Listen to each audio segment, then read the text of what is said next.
โอ้ไม่เนื้อดีได้นี่แดงอุดถ้วยเลยป้าปลูกเงินได้เป็นหลักสบายดีเด้อพี่น้องหมดสุภูสุคนเมื่อนี้เขาก็มาเมืองเฟืองแล้วเมื่อนี้เขาก็เข้ามาหาพ่ออยู่ให้อยู่นาพี่น้องมายามเพิ่นเลยเพิ่นก็มาอยู่ให้อยู่นาเลี้ยงเป็ดเลี้ยงไก่วิวสุดยอดเลยคนมาป่าปลาไก่หลายคนว่านะเราเลี้ยงเป็ดกับทางกินตุยบุตุยสงสัยมื้อนี้สิได้ปิ้งเป็ดละเป็ด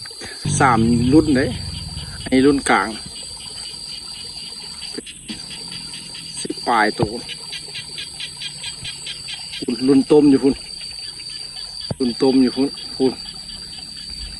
ลายอยู่ให้นาก็สิมาคาดไถนาซอยเพื่อนแรมพี่น้องวันนี้นะการมาเมืองเฟืองเด้อพี่น้องเลยมาเบิกเอาดินอยู่พี่เชียงนาคนอยู่กับ2 เท่าคนอยู่ฮะมากับน้องสายมานี่นะโอ้เดินทางมายากพี่น้องทางยากคุณเพิ่งไม่ป่านะเขาจะเก็บปากขี้คาดเขาจะไม่เขาจะเป่งน้ำแล้วเขาจะคาดนาไถนาแล้วก็มาซอยเพิ่นไถนาเลยป้าพี่น้องเลยเขาว่าอยู่บ้านเขาเมืองคุลคมคักอยู่พี่คักกลัวสายฟูนะ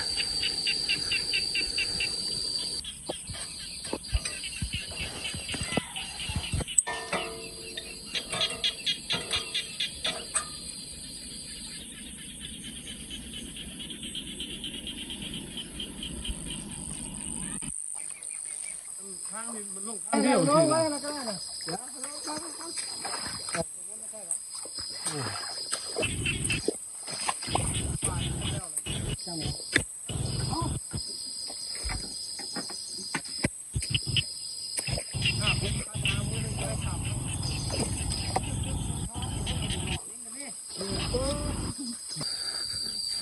สานมองสานแห่สานมองที่ท้ายบรรยากาศให้เพิ่นเบิ่งแบบธรรมชาติแท้ๆเลยอันนี้นะบ่ได้สัมผัสไฟฟ้าเลยสัญญาณอินเทอร์เน็ตก็บ่มีไฟฟ้าก็บ่มีแต่แบบกินธรรมชาติอยู่ธรรมชาติหน่อไม้ปลูกป่าบางเทื่อก็สิต้มเป็ดละย่างไปเบิ่งให้ก่อนป้อหน่อไม้กันเลยเนาะน้องสายมันก็อยู่จอมภู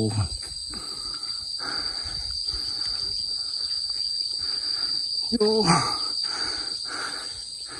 มันให้แดปลูกอย่างแดโครงการนี่นะพี่น้องเอ้ยมันสิปลูกอย่างขายซื้อลูกไผ่ให้นี่คือว่าสันปั่นดอยหูที่อันเบี้ยแท้จะได้เมียง ขึ้นได้วะนี่นะว้าโถมีวัดสัญญาณท่านสอกหาสัญญาณพี่น้องเอ้ยโย่จะขึ้นไปลองสัญญาณอยู่จอมสันแท้วิวสุดยอดพี่น้องสุดยอดเลยใต้ผู้ใดมักป่ามักธรรมชาติเนี่ยนี่มักปีก็มีส่วนมันเพิ่นหัวปีก่ายนี้พี่น้องยังบ่ได้ลุกย้อนว่ามันราคาถูกทิ่มไว้ให้เลยนี่เห็นว่าเป็ดพี่น้องหลายตัวได้พี่น้องเลยหูเท่าเนาะบ่กินเป็ดกินแต่ผักกับป่าเดี๋ยวลูกชายสิต้มมื้อนี้นะนี่เบี้ยอย่างเพิ่นก็เลยกำลังขึ้นกำลังว่านเอาตัวใหญ่ไว้ฟ้าไปขายแป้งลูกไผ่หักซอกลูกไผ่ก่อนตอนนี้นะหน้าที่ของลูกคือไปหาลูกไผ่ก่อนโอ้ คักอีหลีอันนั้นก็หนองเพิ่นตะกี้มันบ่เป็นหนองเลยพี่น้องเรายี่ห้อเพิ่นมาตันคูเป็นหนองเพิ่นยักให้มีป่าธรรมชาติอยู่ฮะเขาอยู่หม้อเถียงเขาก็ได้ไปใส่ตุ้มใส่เบ็ดกินง่ายแต่หากปลาลายขนาดพี่น้องเบิ่งแต่อยู่ไหนายังมีบ่ไก่หลายละเดี๋ยวเขาสิคาดไถขนาแล้วสิเอาให้เบิ่งเก็บมาเบิ่งอยู่ป่าเลือกธรรมชาติอุดมสมบูรณ์แท้คักปลูกอย่างพร้อมอย่าง3,000 ต้นเพิ่นลงนี่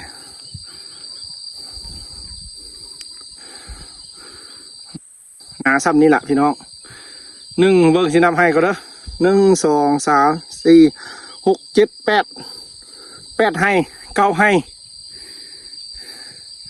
เข้าหันได้ผู้ใด30-40เป่าผู้ใดพี่น้องเอ้ยนา9ให้ความงามบ่ให้เว้าเลยจนล้มดำนี่มันวานึงวาละซอกละแขนไปพุ่นละพี่น้องลงไปแล้ววะบ่เห็นว่าต่อน่ะขันไดขึ้นมานี่วะโย่แปลงขันไดหันอีก3 เดือนตายสวรรค์บัดสิเกี่ยวเข้าแล้วสิแบกเข้าเมื่อบ้านเด้อ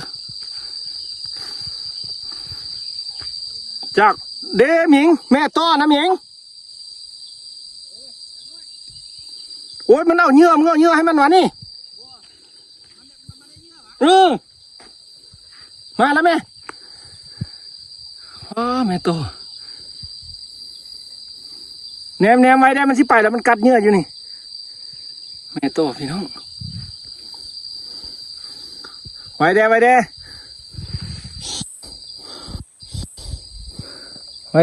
สิไปแล้วซอกตะเตียนมาไว้นี่นายเชี่ยวมาเบิ้งมาแล้วไหม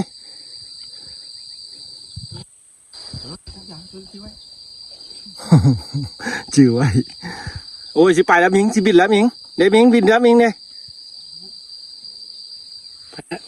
คุณไปแล้วมิงพูดเลยบอลเดียวกับอีพ่อเว้าเบิ้งมามิงโอ้โยนแบบมิงเห็นอยู่ที่หันเด้โอ้บินสูงแท้เบิ่งรถโอ้โดนมาบินนำมันเลยเนาะกูได้ทางมาเขานะทางเข้าอยู่บ้านนากลางเมืองเฟืองเลยตัวเมืองเฟืองฮะขี่เข้ามาพี่10 ปลายลักขี่มาหาสวนนี่ เมื่อก่อนกับบุญมีหนทางไหนเราเพิ่นจึงจ้างรถไถมาเฮ็ดให้มีหนทางเข้ามาแล้วเพิ่นก็มาได้ดินอยู่นี่ปลูกฝังเลี้ยงสัตว์อยู่นี่เลี้ยงงัวบ่มีพี่น้องเลี้ยงควายปลูกยางเป็ดนาเลี้ยงเป็ดอาชีพของพ่อแม่ต้นไม้ต้นนี้ยังต้นเอียงเลยโอ้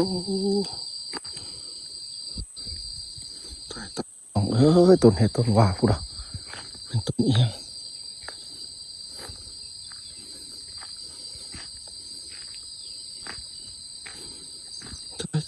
เราจักแค่ไหนมาตัดโบยานวะนี่นะโอ้ไม่เนื้อดีได้นี่แดงอุดถ้วยเลยปลูกเงินได้เป็นหลัก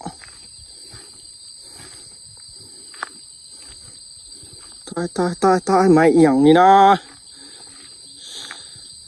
ตรงแม่พี่น้องแดงจะเทือนได้ไหมนะมันไม่ดูที่โบ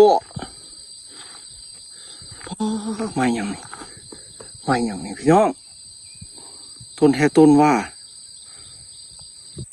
ดำคือลือไฟไหม้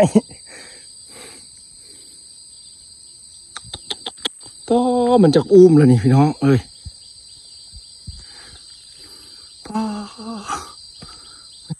ไหนเพิ่นโบย่านวะนี่นะเขาก็มายามเพิ่นได้พี่น้องเอ้ยเพิ่นก็มาอยู่เมืองเฟืองพี่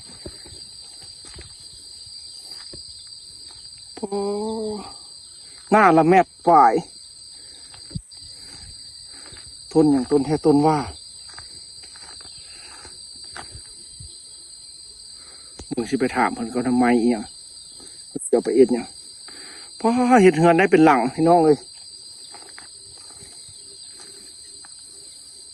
เขาเอาไปขายก็ได้เงินขนาดเมืองฮอดบ้านได้นี่คนทางมาซ้ำนั่นแหละพี่น้องน้อยๆขี่รถจักรมาได้แต่รถจักรกับรถตอก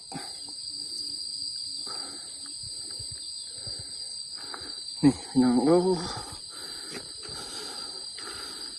ถ้าส่วนอย่างมันขึ้นพูละอีก4-5 ปี6-7 ปีพูละอย่างจะสิได้เป็นกีดเป็นราคาเงินนี่บรรยากาศอยู่แบบนี้พี่น้อง2 เท่าเพิ่นมายามกับน้องสายขี่รถมาแต่พูละเมืองพุระคมพูละ